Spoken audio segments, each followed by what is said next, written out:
بسم الله الرحمن الرحيم. الحمد لله رب العالمين، والصلاة والسلام على رسول الله صلى الله عليه وعلى آله وصحبه وسلم تسليما كثيرا. أما بعد، السلام عليكم ورحمة الله وبركاته. musidɓe julɓe tedduɓe, ɓawa yettude allahu tabaraka wa taala, juulayde laaɗo makko muhammadin sallllahu alayhi wa sallam. ɗen andi aada men on enen ka men ko ɓuri heewude kon yimɓe ɓen no jikkini tentini mawɓe men ɓen wano horugo raajibi. ɓe hooray raajibi, woɓɓe maɓɓe hooray raajibi fuu. ɓe hoora kadi sabboto suumaye, ɓe yiltoyo ɓe hoora suumaye. jon noon no haani e dewal ngal, kala ko on tigi waɗata o ardina e faamugol ko bindi ɗi wi kon e ngal dewal ngal o faala wadde. ko waɗi ka aada ka fina tawa on tigi no waawi wadde hunden nde o faala o waɗa nden hunde ɗon tawde ko fina tawa, haa bindi ɗin ara wiya yo accu nde hunde ɗo. ɗum wiyete aada on. kono si ari ka dewal, wonayo on tigi waɗu dewal ngal haa tumanti bindi ari wi'i yo waɗu ngal dewal. mi anda so tawi hara hiɗon nande, so tawi ɗon nande ɓanginanelam ɓay ko écoutema hoye mi waɗi, bluetooth hoye mi waɗi, woto taw hara on ala e nande hara la wolde ton.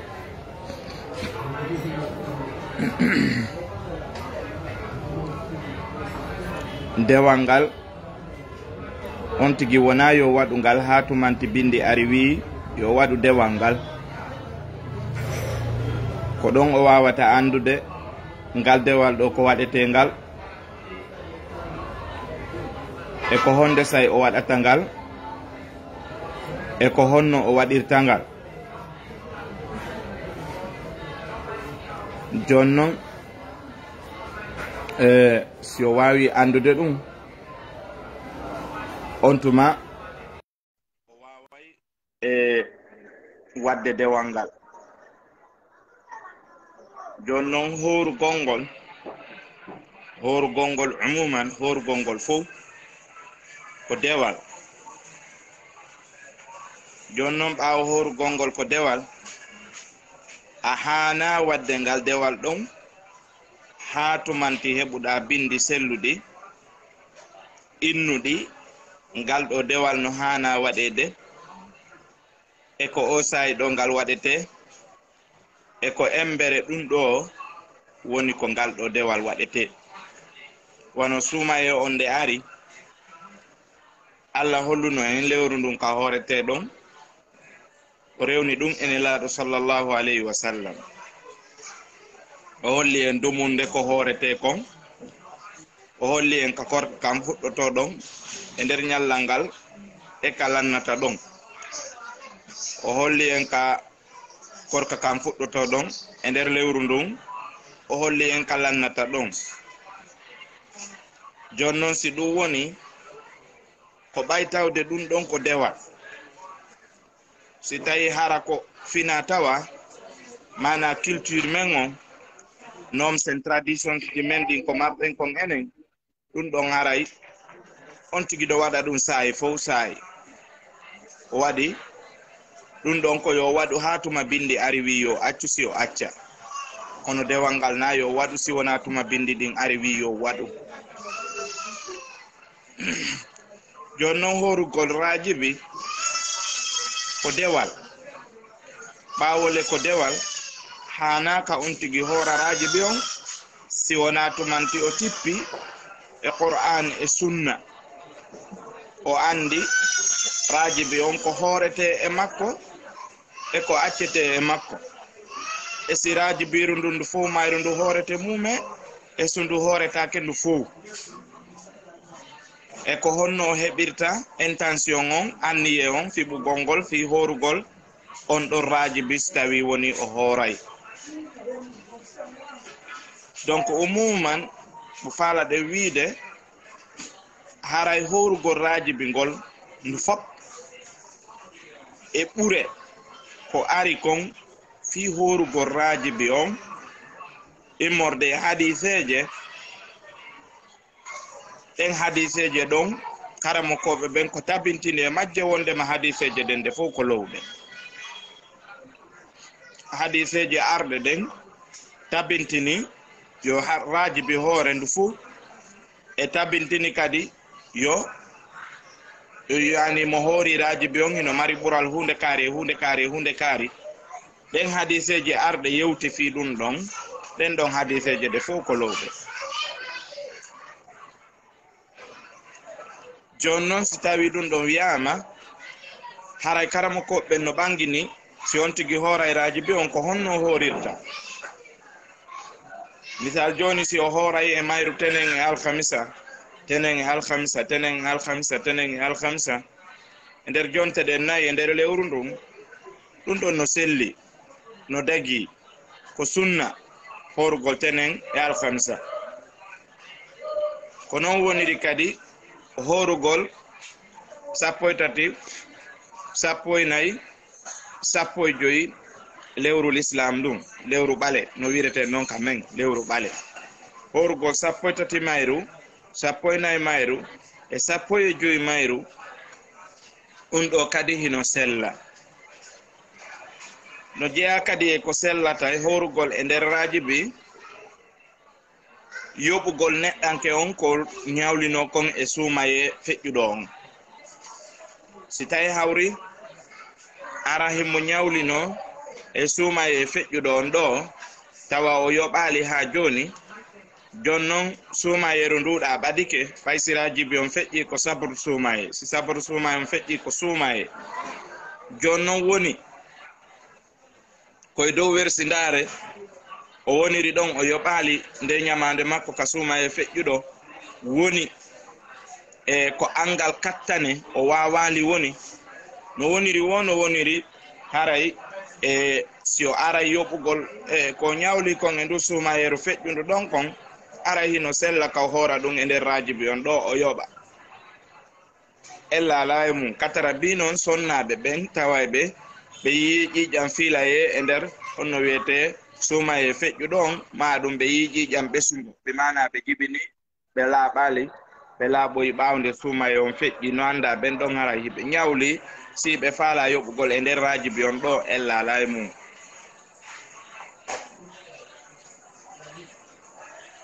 ko noon woniri kadi e dagotako sellata ka sunna nelaɗo sallllahu alayhi wa sallam nde on tigi suɓata e nder raajibi on e ñalande hertinde ma jemma hertiɗo mo immoto e mum o juula wano jeena e raajibi ma sappo raajibi o immo nde ñande jemma o naafana Allah hara ɗum ɗon ko naafilo hertingo tawa o waɗi ɗum ɗo wo e nder raajibi e nder nde ñalande ɗon hara e ɗum ɗo kadi ko hunde ko tawata ko bid'a ko hunde ko fuɗɗitaka nder dina ko ala asli naafu gongol jemma no selli no tabiti no ka Qur'an hino ka sunna nelaɗo sallllahu alayhi wa sallama Allah subhanahu wa ta'ala hino yewti fi yimɓe gonɗinɓe Allah naafoɓe jemma ɓen tatajafa junubuhum anil madaji' e aya go o wi inna rabbaka ya'lamu annaka taqumu adna min thuluthay al-layli wa nisfahu wa thuluthahu wa ta'ifatun min alladhina ma'ak wano kadi nelaɗo sallallahu alayhi wa sallam lerɗiniri noon yimɓe ɓen yoɓe immo jemma ɓe juula wano kadi karamo ko ɓe lerɗiniri noon fi juulugol jemma ngol wano cheikh Mouhammad Hassan hafidahullah ɓe maki wo karamokoɓe feƴƴuɓe karamokoɓe feƴƴuɓe ɓen immorde e jannugol e waajagol e windugol defte koɓe jaɓana kon e nder umma islamiya e nder mofte julɓe ɓen kon koɓe jaɓana kon e ɓe heɓali ɗum ɗon si wona ko ɓe heɓi ɗum e nder naafilo jemma, mana naafilo jemma ngon hino jeeya e ko allahu subhanahu wa ta'ala waɗirani ɓe sabu ɓe heɓi qabul, ɓe heɓi jaɓanede ka mofte julɓe ɓen, ɓe mana immorde konguɗi maɓɓe ɗin, yewtugol waajo, ma ɗum jannugol maɓɓe ngol, ma ɗum windugol defte maɓɓe, tawa si ɓe windi defte ɗen kadi ɗe jaɓete, ɗe jange, ɗe weltore, ɗe teddine, ɗe ɗumanne, ɗe famire dina kan, ɗe fewire. Cheikh Mouhammad Hassan inni wonema ɗum ɗon on fuu ko jeeya e mum ko immagol jemma juula. Ara immagol jemma juulangol no mari ɓural moƴƴa. Wannelaaɗo sallam makiri noon Allah subhanahu wa ta'ala jippoto kasamanu jeɗɗaɓo ɗo o nodda o inna wo kombonude tambi mi noto mo kombotorotomi mi hokkora mo kombo tubata rutto e ammi yafanomo. Ɗum ɗo kaka tatabal jemma be jemma ñande wu ñande. Joni noon si on tigi no immade ɗon o juula o toro Allah subhanahu wa ta'ala no hasika o jaɓane e du'a makko ko woni torade Allah ko. Wano nelaɗo sallallahu alaihi wasallam makiri noon kadi e hadis goo Allah yurmama gorko immiɗo jemma juulugol o findini ɓeygo makko kamɓe ɗiɗo ɓe naafidi. Winni kadi Allah yurmama kadi sonnajo immotoɗo jemma naafugol o findinamode makko kamɓe ɗiɗo ɓe naafida. Aray julde jemma nden no wonde nafoore. Wano nelaɗo sa sallam wasiyori noon kadi sahabajo on Seydina Abdullah ibn Umar radiyallahu anhu ɓe maki nema Abdullah ibn Umar law kana yusalli al-layl نعمة عبد الله بن عمر لو كان يصلي الليل بين نعمة وني سيدنا عبد الله بن عمر ستاون هرا إمتون جمع أجولا ستاون هرا كجولا إنه جمع إمبا نعمة هرا وني مكو فاهمي donc ara wano ɗum ɗon e sahabaɓe goo wano seydina Abdullah bin Abbas sinami yejjiti seydina Abdullah bin Abbas radiyallahu anhu ñande goo juuli ɗi ene laaɗo sallallahu alaihi wasallam jemma ɓe naafidi jemma on faami. Donc aray naafilo ngon jemma ɗum ɗon hino lerɗina ka sunna o ka qur'ana o hino lerɗina e konguɗi karamokoɓe ɓen fuu hiɓe lerɗini yo on tigi immo jemma juula. Kono noon karamokoɓe ɓen ala hay nokku kaɓe hertini ɓe inni wondema e nder raajibi no ɗon ñalande hertidema jemma hertiɗo haray ko ya immo e on ɗon jemma naafa ɗum ɗon ala ton on faami. Donc aray hertingol raajibi on fi korka waɗa raajibi spécial waɗa ɗum ɗon horugol ndu ndu muume haray ɗum ɗo wona sunna. suɓugol e mayru balɗe jowi hertiɗe hoora ɗen ɗon wona sunna.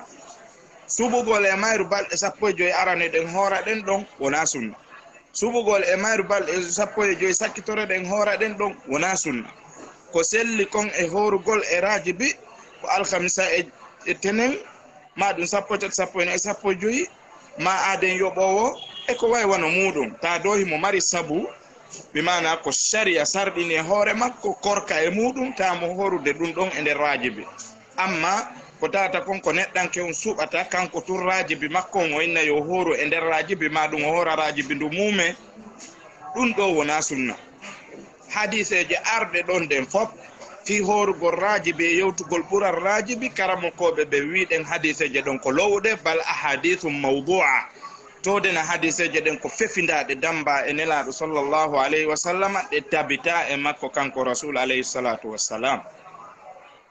idan binan ala hada haray ko ɓuri moƴƴande neɗɗanke on ko yo rento respecta sunna nelaɗo on sallallahu alayhi wa sallam o yaada e ko rasulu sallallahu alayhi wa sallam accirimo kon. nelaɗo maki taraktukum ala almahajjati albayda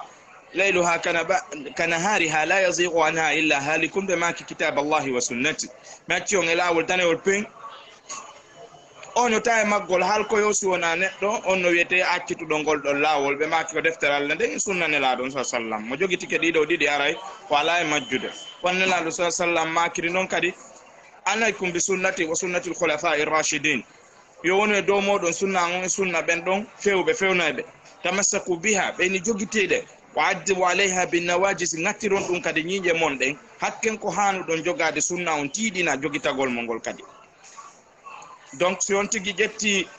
piiji ɗin kala ko mi wino kon ka fuɗɗode to dewal ngal ko wiyete kon ibada on dewal ngal haray ɗum ɗon hino haton jini e dalil.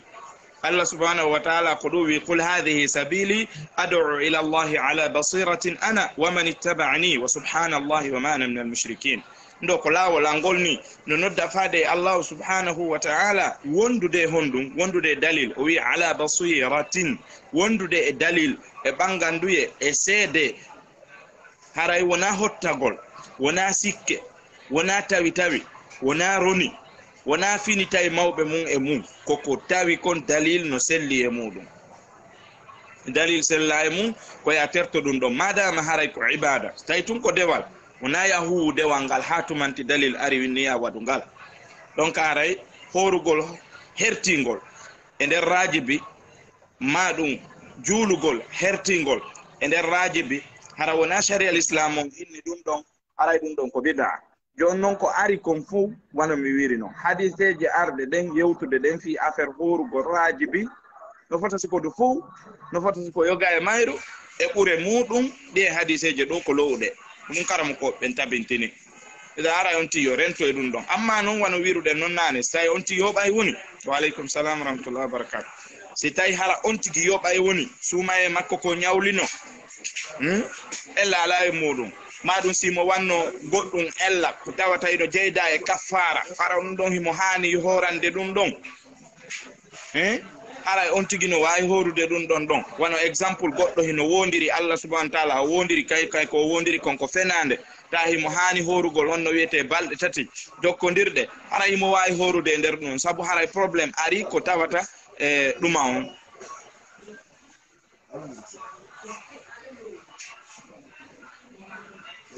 donc haray sabu haray ari ko honno woni sabu aray ko tawata ko dum don woni ko woni e horirde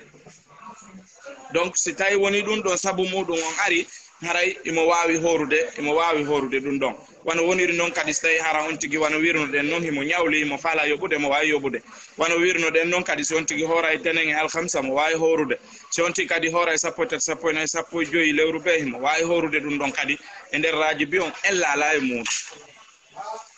kono haray yettugol rajibi horandu kayru tum baawo ko ndu rajibi haray dum do wona sunna hadith go no wodi kana sallama yewti fi on no wiete lebbi hormortede din nay on andi lebbi hormortede din nay ko sabordu donking e juldandu e rajibi dido woni lebbi hormortede din nay sabordu donking e juldandu kanyum may rajibi dido woni lebbi hormortede din nay jonnon fiidi do ko lebbi hormortedi ni a jettude rajibi du a jettuge rajibi du fop mayru horandu fi ko hormortedi ala ka dalil ala dalil fi tawde ndun don ko hormortendu horirandu sabu tawde ko hormortendu wano woniri non kadi din lebbi hormortedi don nay ko di wira ashhurul hurum wana Allah subhanahu wa ta'ala wiri non inna iddata shuhuri 'inda Allah 12 shahran fi kitabillahi yawma khalaqa as-samawati wal ard minha arba'atun hurum dido lebbi nay ko hertinaadi e der hitanden ko do wadi imam Sheikh Nasir as-Sa'di قال ويدون لا تظلموا فيهن أنفسكم الشيخ ناصر السعدي بماكي كتفسير ماده لا تظلموا فيهن أنفسكم بين نواي وند فيهن وندو كو يلتو كو لبدين دي فوب لبي ساكوي دي جدين وتان توني هوري مون ماجي بمعنى وتان وادو بكاتو ماجي بين ونواي ود كدي ضمير ان هارا كو يلتو كو لبي ناي جدين بت ولا تظلموا فيهن أنفسكم أي الأربعة الأشهر لبي ناي جدين haray ko fanda ko lebbi nayi jidi dido on wona ya toni hore may majji wonde kala non haray bakka ton no hada e diya lebbi fu kono koy dido nay bura tentinede e mana sa wadi bakka to dido ko do burata tidude bakka ton idi e diya lebbi jetatiji heddidi kono ala kulli hal fi kala dum don wadama hino hada kadi habbugol e majji kanji do nayi si wona hara ko fefera be jaggite e jor julbe be no hada kabe siño da gere e der dido lebbina sina hara hefera be jaggito e do julbe be kono fi kala de do bure fodi do nayi no mari dum sellata ka hebbito do dewal tawangal tabita ka der sharia jonnon horgol ngol wano wirdo den non ko dewal hino haton jine tawde hara nususu shar'iyya ari imma min alqur'ani aw sunna aw kilahima imma hara ari ka Qur'an ma ari ka sunna ma e majji kanji didino hara kadi tabintini dum karamo ko be ala fahmi salaf salih hara ko e do faamu yimbe moƴƴiɓe feƴƴunoɓe ɓen immorde nelaɗo sa sallam e sahabaɓe makko e tabe nayi ha hewti a immatul arbaa ha hewti e men enen ɗo haray ko matawa hara ko immorde ɓeɗo e faamuji maɓɓe wona e faamuji men enen tun joɗoto hotto inna ɗum ɗo hino labano foti no hani wadde onti waɗa ɗum ɗo goto kala no mari hakkil ko ɗum waɗi pullo fuuta inni o si hakkil yeyeteno ay goto sodatano par ce que mo yiɗa o enneta min la mari hakkil mbiya to jina e sodugol hakkil donc kono dina kan wona hakkil kin gollata dina kan ko qur'ana e sunna gollata ala fahmi salafil umma ko qur'ana e sunna gollata e dow faamu salafu salih on wona e faamu ma on kadi ida yatta do qur'an jangande do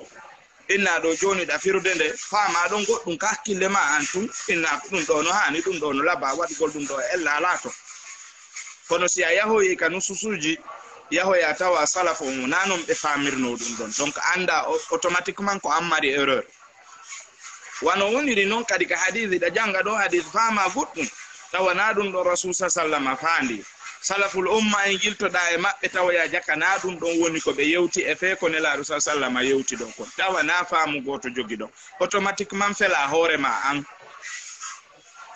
yiltitoda